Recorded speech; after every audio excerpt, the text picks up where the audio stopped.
નમસ્તે વિદ્યાર્થી મિત્રો, આપણે એક આગળનો પ્રશ્ન 4.10.2 પ્રશ્ન આવો છે. મુદ્દો કે ચુંબકીય ડાયપોલ તરીકે વિદ્યુત પ્રવાહ ધારિત ગૂંચળું, એટલે કે કોઈ વર્તુળાકાર ગૂંચળું છે એ ચુંબકીય ડાયપોલની જેમ વર્તે છે. પ્રશ્ન આવો પૂછાય કે વિદ્યુત પ્રવાહધારી તરીકે અથવા તો ચુંબકીય ડાયપોલ તરીકે વિદ્યુત પ્રવાહધારી ગૂંચળાની અક્ષ પર ચુંબકીય ક્ષેત્રનું સૂત્ર મેળવો. એમાં આગળ પૂછાય તો એને વિદ્યુત ડાયપોલના સૂત્ર સાથે સરખાવો, અને એમાં આગળ પૂછાય તો વિદ્યુત ડાયપોલના વિષુવરેખા સાથેના સમીકરણ સાથે સરખામણી કરી આ ગૂંચળાના સમતલ પર એટલે કે વિષુવરેખા પર ચુંબકીય ક્ષેત્રનું સૂત્ર મેળવો. એટલે આવા પ્રશ્નો પૂછાય. તો પહેલી તો વાત એ કે ચુંબકીય ડાયપોલ તરીકે પ્રવાહધારિત ગૂંચળું, એટલે આપણે એવું ભણી ગયા કે કોઈ પ્રવાહધારિત આર ત્રિજ્યાનું ગૂંચળું હોય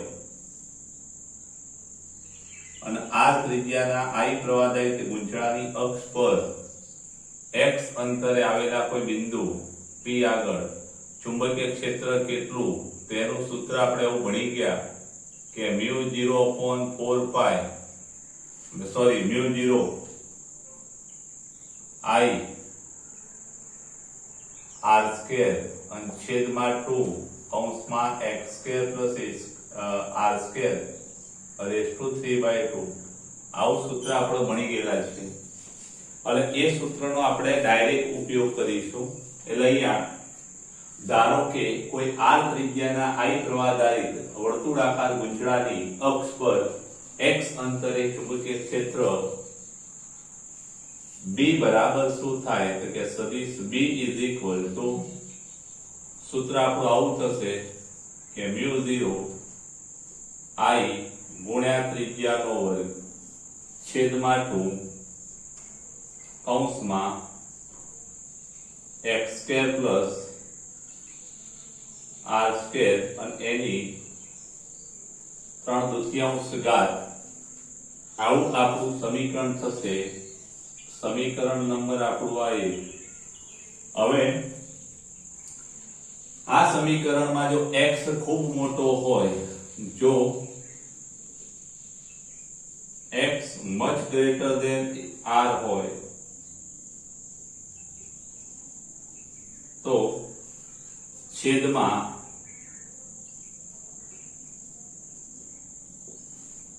r કરતા x ખૂબ મોટો હોય તો x2 ની સરખામણીમાં r2 ખૂબ નાનો થાય, અને ખૂબ નાનો હોવાથી એને અવગણતા છેદમાં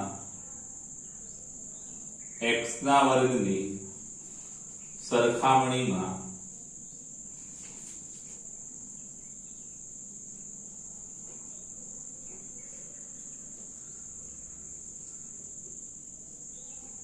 r2 ને અવગણતા, r2 ને અવગણીએ તો માટે આપણું ચુંબકીય ક્ષેત્રનું સૂત્ર આવું થાય કે સદિશ B µ0 I r2. ખાસ ધ્યાન રાખજો, છેદના r2 ને અવગણવાનો છે એટલે 2. અહીંયા આવું થાય કે r2 x2 વત્તા r2 રેઝ ટુ 3/2. એમાંથી આપણે r2 ને અવગણીએ તો x2 રેઝ ટુ 3/2 થાય. એમાં 2 ઉડી જાય, x ની 3 ઘાત થાય. એટલે આપણા છેદ છે એમાં શું લખી શકીએ, તો કે x ની 3 ઘાત લખી શકીએ, x ની 3 ઘાત. આ સમીકરણ નંબર આપણું આ 2.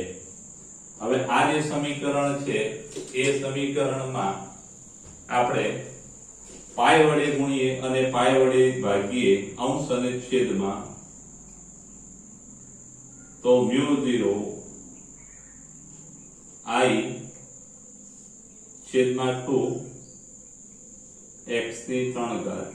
ખાસ ધ્યાન રાખજો, અંશમાં પાઈ અને છેદમાં પાઈ વડે ગુણીએ એટલે અહીંયા પાઈ મૂકીએ તો પાઈ r સ્ક્વેર થશે. પાઈ વડે ગુણ્યા એટલે આપણે પાઈ વડે ભાગીએ. અહીંયા લખીએ કે આ અંશ અને છેદમાં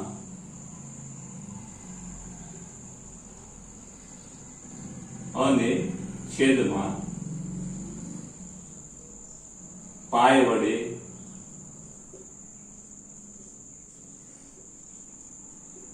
ગુણતા.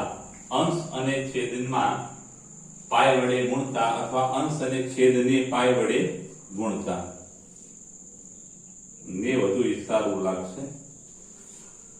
અને માટે આ પાઈ વડે ગુણવાથી ફાયદો શું ભાઈ?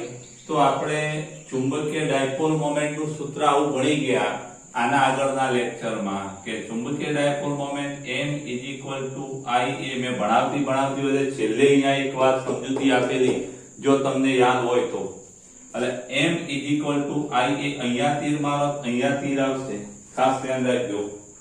આમાં આ સદિશ b લખવું હોય તો અહીંયા આ દિશા જે ખરી એ અક્ષની દિશામાં થશે. એટલે ખાસ ધ્યાન રાખજો. b μ0 I ગુણ્યા પાઈ r સ્ક્વેર ક્ષેત્રફળ a કહેવાય અને છેદમાં 2 પાઈ x ની 3. ખાસ ધ્યાન રાખજો. હવે માટે b ખાસ ધ્યાન રાખજો. આ તીર કોની દિશા છે કે સદિશ a ની દિશા છે અને a ની દિશા જમણા હાથના સ્ક્રૂના નિયમ પ્રમાણે મળે. પ્રવાહ જે દિશામાં હોય એ દિશામાં આપણે જમણા હાથની આંગળીઓ ફેરવતા અંગૂઠો જે દિશામાં આવે એ દિશાનો ક્ષેત્રફળ સદિશ લેવામાં આવે છે.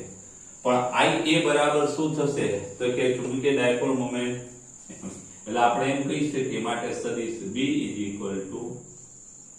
μ0 I a ની જગ્યાએ સદિશ m છેદમાં 2 પાઈ x ની 3 ખાસ ધ્યાન રાખજો કે આ ઉપરના જે મુદ્દા છે એમાં આ બાજુ કોઈ સદિશ માટે એકમ સદિશ મૂક્યો નથી અને માટે આપણે અહીંયા તીર ના મૂકી શકીએ. આ આપણી અહીંયા સુધી તીર નહીં આવે પણ આ ક્ષેત્રફળ સદિશ આવે ત્યાંથી આપણે તીર મૂકી શકીએ. હવે ખાસ ધ્યાન રાખજો આમાં કે માટે b અહીંયા μ0 અપોન છેદમાં 2 પાઈ છે એની જગ્યાએ આપણે 4 પાઈ કહી દઈએ તો અહીંયા છેદમાં 2 વડે ગુણીએ એટલે અંશમાં 2 આવશે એટલે કે 2 સદિશ m છેદમાં x ની 3 થાય. આ સમીકરણ નંબર 3. ખાસ ધ્યાન રાખજો અહીંયા સદિશ m કોની જગ્યાએ મૂક્યો તો કે સદિશ m pi a square pi a સદિશ m પાઈ ની ia પ્રવાહ અને ક્ષેત્રફળના ગુણાકારને ચુંબકીય ડાયપોલ મોમેન્ટ કહેવાય. જ્યાં m એ શું છે તો ખાસ ધ્યાન રાખજો કે જ્યાં m એ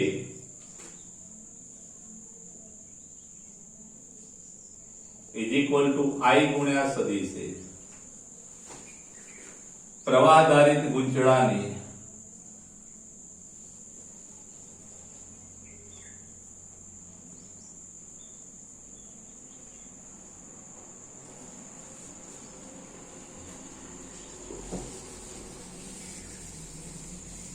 ચુંબકીય dipole moment.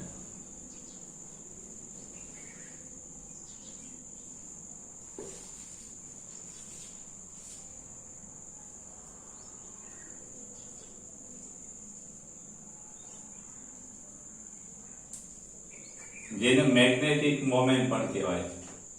Magnetic dipole moment.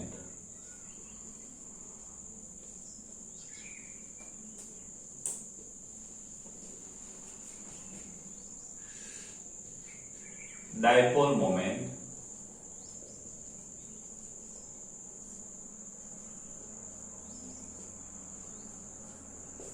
magnetic dipole moment. હવે ખાસ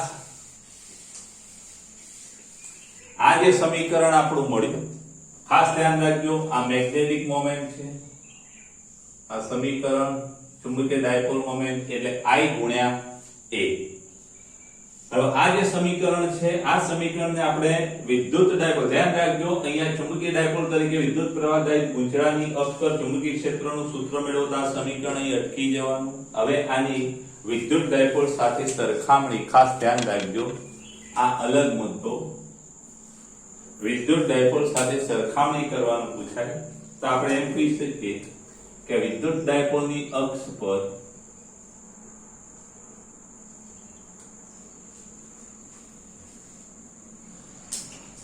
વિદ્યુત ડાયપોલની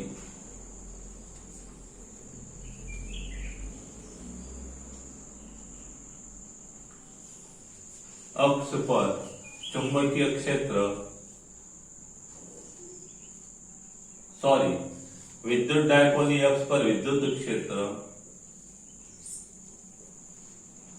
સદિશ E બરાબર શું થાય તેનું સૂત્ર આપણે એવું ભણી ગયા. અક્ષ પર વિદ્યુત ક્ષેત્ર તો આપણું સૂત્ર આવું ભણે કે 2kT છેદમાં x ની 3 ઘાત. આને આપણે આમ કહી શકીએ કે k ની જગ્યાએ 1/4 પાઈ એપ્સિલોન 0 ઇન્ટુ 2 સદિશ p છેદમાં x ની 3 ઘાત. ખાસ ધ્યાન રાખજો અહીંયા કે વિદ્યુત ડાયપોલ ને આપણે ઇલેક્ટ્રિક ડાયપોલ અહીંયા PE કહીશું. તો આપણે આ સમીકરણને આ વિદ્યુત ડાયપોલની અક્ષ પર વિદ્યુત ક્ષેત્રનું સૂત્ર આવું છે. આ સમીકરણ નંબર આપણું આ 4. હવે સમીકરણ 4 ને 3 સાથે સામ્યતા આપણે અથવા સરખામણી કરીએ તો શું સામ્યતા છે? તો અહીંયા સમીકરણ 4 માં સમીકરણ 3 પરથી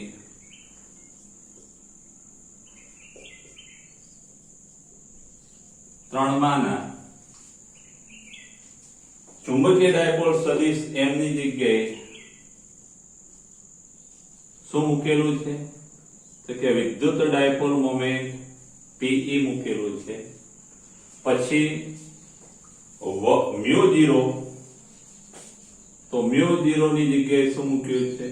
તો ધ્યાન રાખજો μ0/4 પાઈ 1/4 પાઈ એપ્સિલોન 0 ની સરખામણી કરીએ μ0 ની જગ્યાએ 1/ε0 શૂન્યાવકાશની પરમિએબિલિટી અને આ શૂન્યાવકાશની પરમિટિવિટી પરાવિદ્યુત આંક અંતર તો સેમ છે. એટલે ખાલી આ ચુંબકીય ડાયપોલ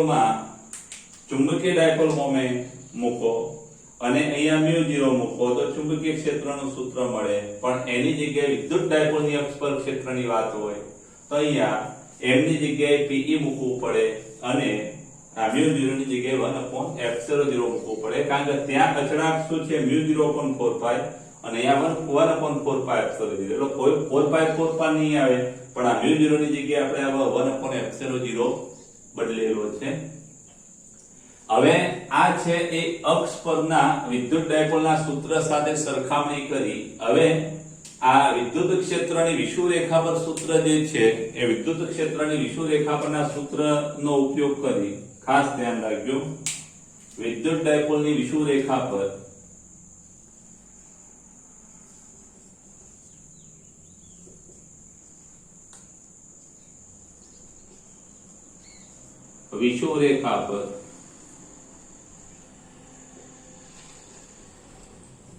વિદ્યુત ક્ષેત્ર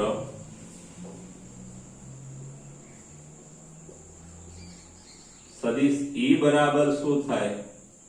તો ખાસ ધ્યાન રાખજો વિષુવરેખા પર આ બગડો આવે નહીં. કન્ડિશન એક ખાસ બધા માટે કોમન છે. x ખૂબ મોટો r કરતા અહીંયા r લેવામાં આવે છે ત્રિજ્યા બરાબર x ખૂબ મોટો હોય ત્યાં વિદ્યુત ડાયપોલ મોમેન્ટ માટે આપણે a કહીએ છીએ. જો યાદ હોય તો એટલે ખૂબ મોટા અંતર માટે. અહીં પણ કન્ડિશન એ ખરી x much greater than a માટે. તો અહીંયા વિદ્યુત ક્ષેત્રનું સૂત્ર શું છે? અહીંયા બગડો નહીં આવે. અહીં શું આવશે? k સદિશ PE અને છેદમાં x ની 3 ઘાત. પણ ખાસ ધ્યાન રાખજો અહીંયા માઈનસ આવે છે તમારે ટેક્સમાં નથી અને એને આપણે એમ કહી શકીએ કે -1 upon k ની જગ્યાએ શું લખાય 4πε0 ઇન્ટુ સદિશ p છેદમાં x ની 3 ખાસ ધ્યાન રાખજો જો તમારે આ તીર ના મૂકવું હોય તો માઈનસ અને તીર નહીં મૂકવાના તમારી ચોપડીમાં ઘાટા અક્ષરે લખેલું છે એટલે આ સદિશ સમજી જ લેવાનું સદિશ સ્વરૂપની વાત છે અને માટે પ્રવાહગાળાની વિષુવરેખા કઈ તો ખાસ ધ્યાન રાખજો કે કોઈ પ્રવાહગાળો છે આવો તો આ એની અક્ષ કહેવાય અને એ અક્ષ હોય તો વિષુવરેખા એનું સમતલ થાય આપણો પ્રવાહગાળો છે સપોઝ જરા સમજી લેજો કે આપણો પ્રવાહગાળો છે તો કે આ પ્રવાહગાળાની આ અક્ષ છે તો વિષુવરેખા કઈ થાય આનું કેન્દ્ર છે એટલે વિષુવરેખા એનું આખું સમતલ છે પ્રવાહગાળાનું સમતલ એની વિષુવરેખા થાય એટલે પ્રવાહગાળાની વિષુવરેખા માટે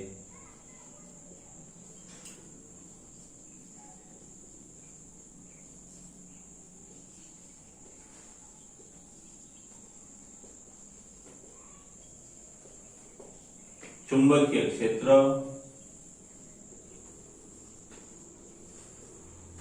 સદિશ B બરાબર શું થાય કે સદિશ B બરાબર માઈનસ તો ખરો 1/4πε0 ની જગ્યાએ μ0 upon 4π ખાસ ધ્યાન રાખજો 1/ε0 ની જગ્યાએ μ0 મૂકવાનું PE ની જગ્યાએ ચુંબકીય ડાયપોલ મોમેન્ટ સદિશ m અને છેદમાં x ની 3 ઘાત થાય આ સમીકરણ નંબર આપણું આ 5 અને એની સાથે સરખાવતા આ 6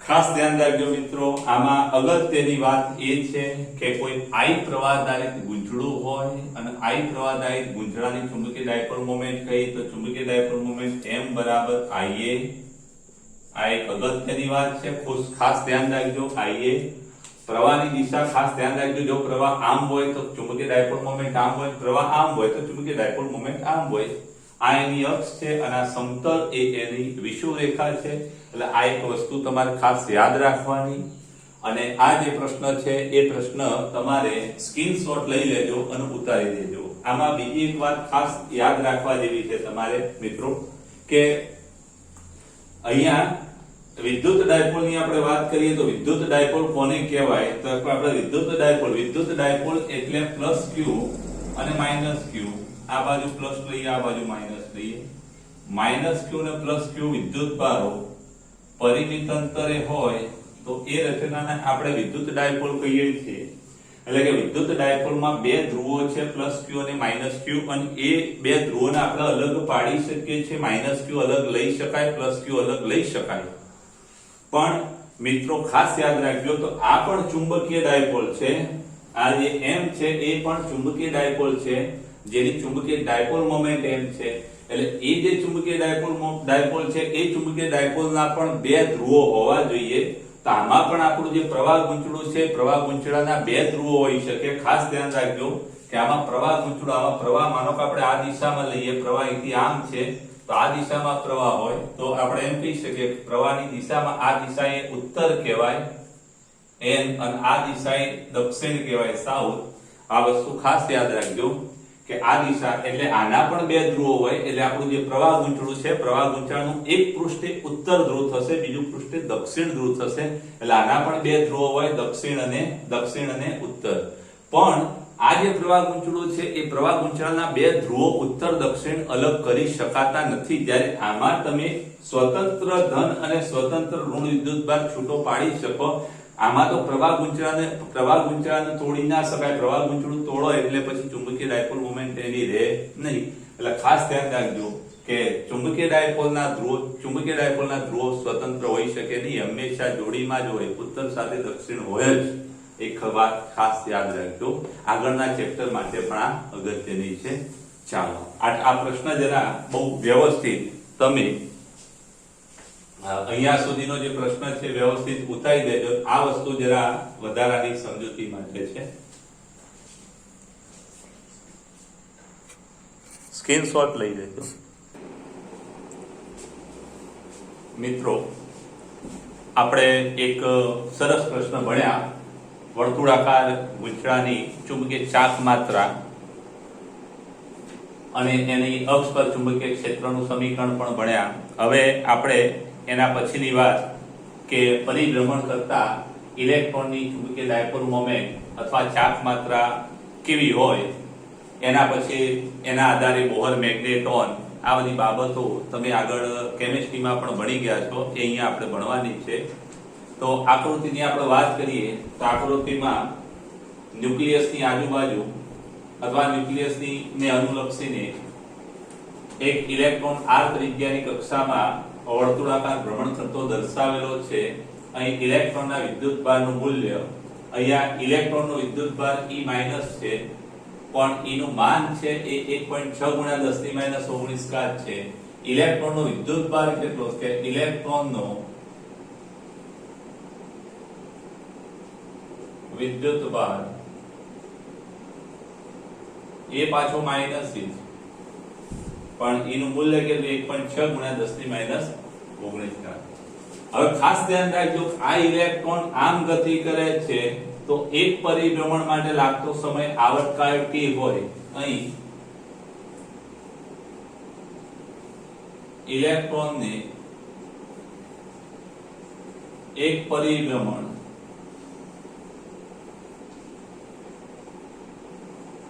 માટે લાગતો સમય એટલે કે આવર્તકાળ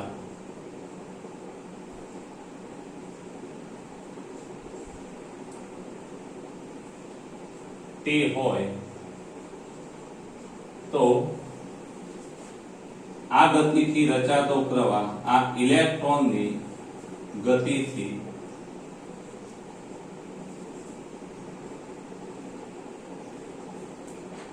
વિદ્યુત પ્રવાહ કેટલો થાય? તો કે વિદ્યુત પ્રવાહ I પસાર થતો વિદ્યુત ભાર ભાગ્યા આવર્તકાળ, આવું થશે. આ આપણું સમીકરણ નંબર 1. આવો પ્રવાહ રચાય. આ પ્રવાહની દિશા કઈ કે ઇલેક્ટ્રોનની ગતિની દિશા કેવી છે કે ઘડિયાળ આમ મૂકે તો ઘડિયાળ વિષમ ઘડી દિશામાં, અહીં ઇલેક્ટ્રોનની ગતિની દિશા અથવા ભ્રમણની દિશા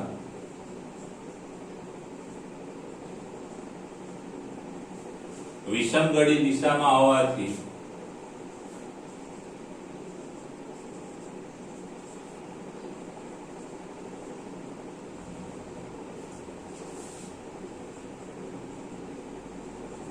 પ્રવાહની દિશા કઈ?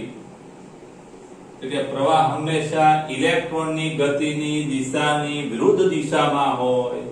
એટલે કે પ્રવાહ છે એ કઈ દિશામાં હોય કે સમઘડી દિશામાં. પ્રવાહ સમઘડી દિશામાં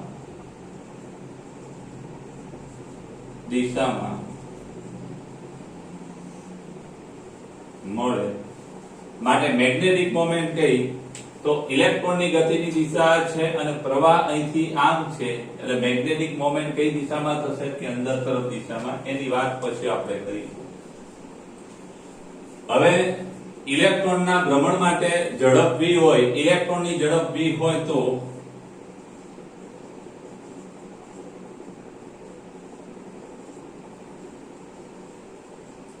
v બરાબર શું થાય? તો કે ઝડપ v બરાબર કાપેલ અંતર એટલે કે પરિઘ ભાગ્યા આવર્તકાળ. ધ્યાન રાખજો, ઝડપ બરાબર અંતર કેટલું કાપે? તો એક વર્તુળમાં એક પરિભ્રમણમાં આવર્તકાળ એક પરિભ્રમણમાં પરિઘ જેટલું, એટલે પરિઘ જેટલું અંતર ભાગ્યા એ માટે લાગતો સમય, આટલી ઝડપ થાય.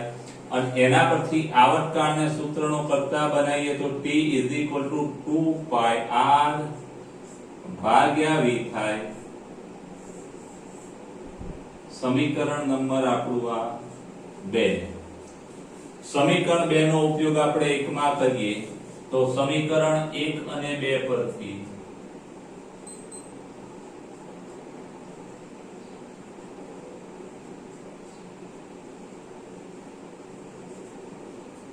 અહીંયા પ્રવાહ I બરાબર શું થાય કે પ્રવાહ I = E ભાગ્યા t. t ની જગ્યાએ શું લખાય 2 પાઈ r અને ભાગ્યા v એટલે ev છેદમાં 2 પાઈ r. આ સમીકરણ નંબર આપણું આ 3. હવે આગળની વાત કે આ જે વર્તુળાકાર ગતિ ઇલેક્ટ્રોન કરે છે એના કારણે એને એનો રચાતો પ્રવાહ આમ છે અને માટે એક પ્રવાહ ગૂંચળું કહી શકાય. તો ઇલેક્ટ્રોનની કક્ષીય ગતિથી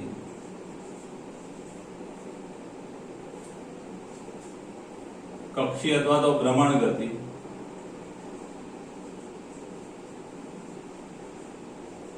ગતિના લીધે રચાતા પ્રવાહ ગાળા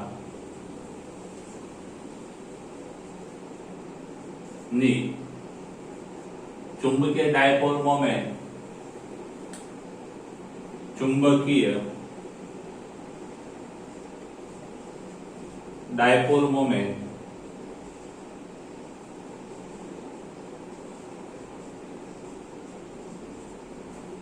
એના આપણે મ્યુ એલ કહીએ.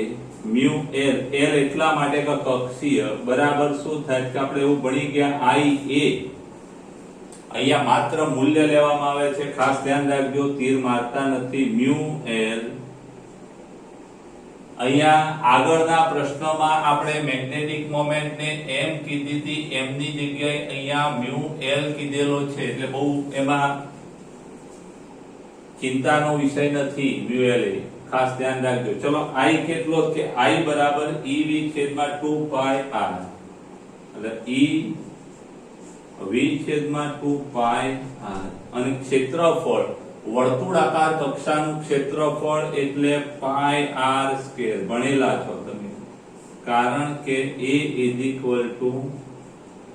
પાઈ r સ્ક્વેર અને માટે મ્યુ એલ કક્ષીય ચુંબકીય ચાક માત્રા પાઈ પાઈ ઉડી જાય, r નો વર્ગ r ઉડી જાય એટલે ev છેદમાં 2 પાઈ ઉડી ગયો, r અને r નો વર્ગ છે એટલે અંશમાં 1 r આવશે. evr ભાગ્યા 2 એક આવું સૂત્ર આપણને મળશે. સમીકરણ નંબર આને આપણે 3 કહી સોરી આ 4.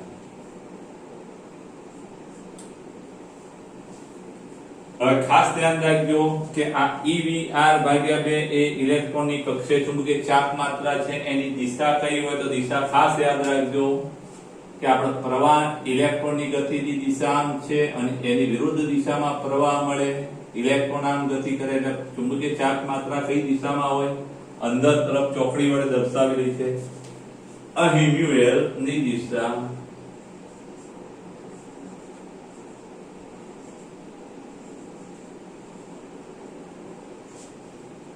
અંદર તરફની દિશામાં છે.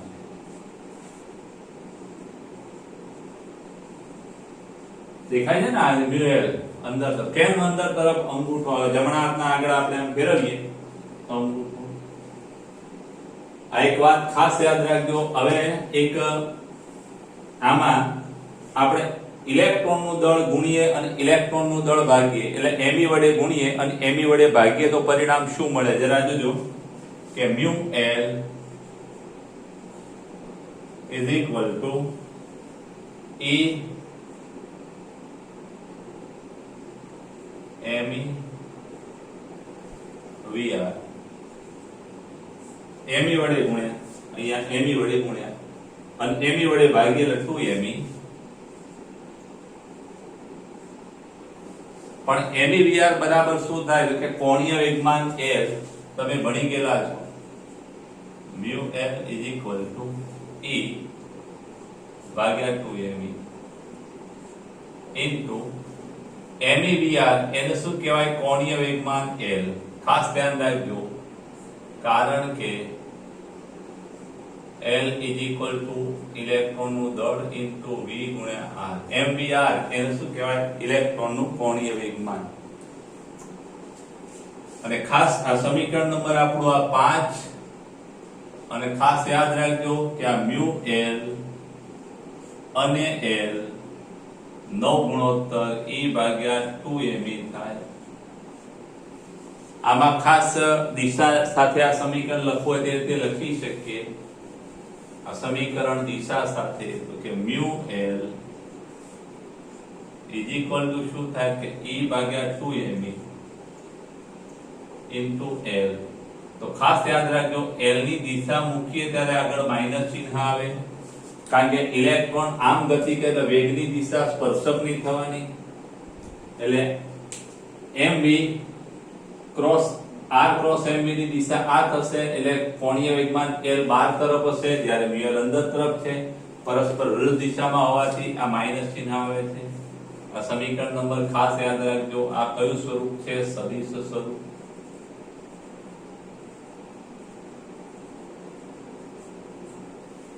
હવે આમાં આ બંનેનો આપણે ભાગાકાર કહીએ મ્યુ એલ ભાગ્યા એલ, એટલે કે આ ઇલેક્ટ્રોન ઋણ વિદ્યુતભારિત કણ છે એની જગ્યાએ ધારો કે ધન વિદ્યુતભારિત કણ લીધો હોય તો મ્યુ એલ ભાગ્યા એલ બરાબર શું થાય? E ભાગ્યા 2m.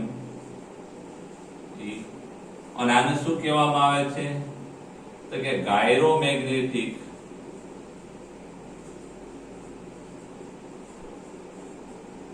ગુણોત્તર. ગુણોત્તર એટલે રેશિયો, ગુણોત્તર એટલે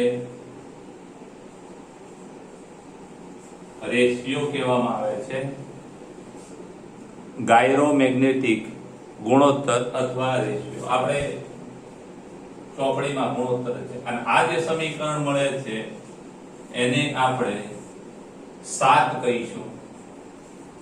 હવે એક વાત સમજી લેજો કે અહીંયા L એ ઇલેક્ટ્રોનની કક્ષીય ગતિ માટેનું કોણીય વેગમાન છે, અને આ જે કોણીય વેગમાન છે એને આપણે શું આંકડાકીય માહિતી અથવા આંકડાઓ સાથે સાંકળી શકાય? તો કે હા. કેમ સાંકળી શકાય? તો બોહરની ક્વોન્ટમ શરત તમે ઇલેક્ટ્રોનની કક્ષીય ગતિ માટે ભણેલા છો કેમિસ્ટ્રીમાં ધોરણ 11 માં, અને એમાં એવી વાત કરેલી છે કે ઇલેક્ટ્રોન ન્યુક્લિયસની આજુબાજુ એવી કક્ષામાં જ ભ્રમણ કરી શકે કે જેમાં એનું કોણીય વેગમાન h/2π ના પૂર્ણ ગુણાંકમાં હોય. એટલે કે બોહરની શરત મુજબ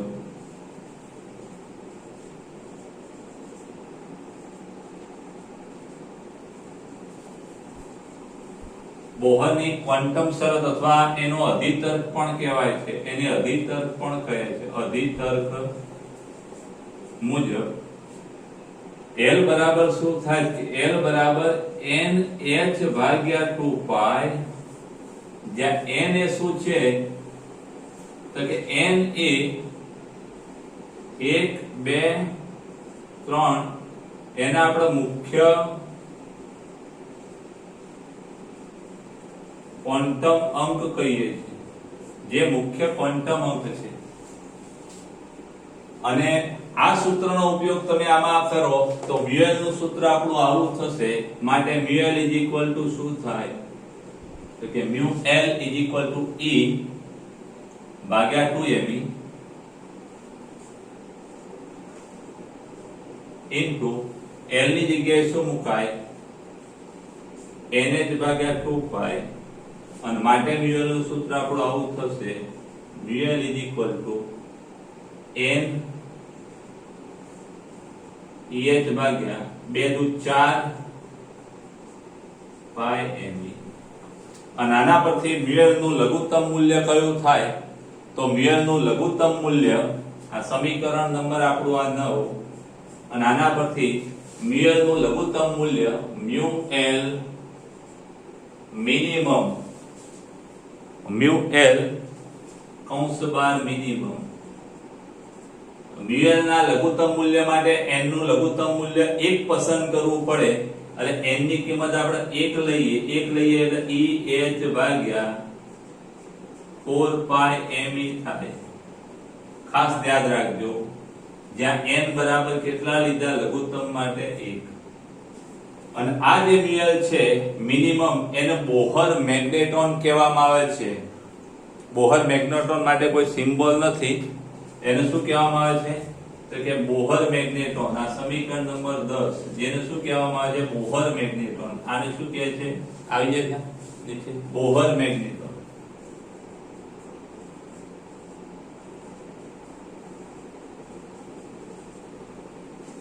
ધોરણ 11 માં આ બાબત આવી ગયેલી છે. હવે ખાસ ધ્યાન રાખજો, નીચે જગ્યા નથી એટલે હું અહીંયા જરા આ આટલા વિસ્તારમાં બાકીની ગણતરી બતાવું છું, એ તમે જરા નોંધી લેજો. મ્યુએલ નું મૂલ્ય કેટલું થાય તો કે મ્યુએલ મિનિમમ મ્યુએલ બોહર મેગ્નેટ્રોન નું મૂલ્ય કેટલું થાય તો કે મ્યુએલ મિનિમમ ઇઝ ઇક્વલ ટુ અહીંયા ઈ ઇલેક્ટ્રોન નો વિદ્યુતભાર 1.6 ગુણ્યા 10⁻19 ગુણ્યા પ્લાન્ક નું અચળાંક 6.63 ગુણ્યા 10⁻34 છેદમાં 4 ગુણ્યા 3.14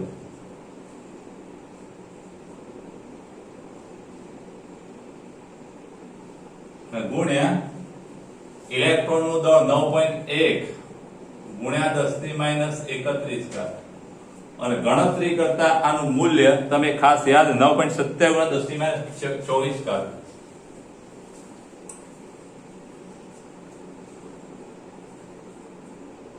એમ્પિયર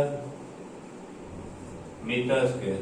ખાસ યાદ રાખજો, અહીંયા થિયરી જરા અહીંથી આ બોહર મેગ્નેટ્રોન નું જે મૂલ્ય છે એ મેં આ ઉપર મેળવેલું છે, ખાસ એના પર છેલ્લે લખી દેજો મ્યુએલ.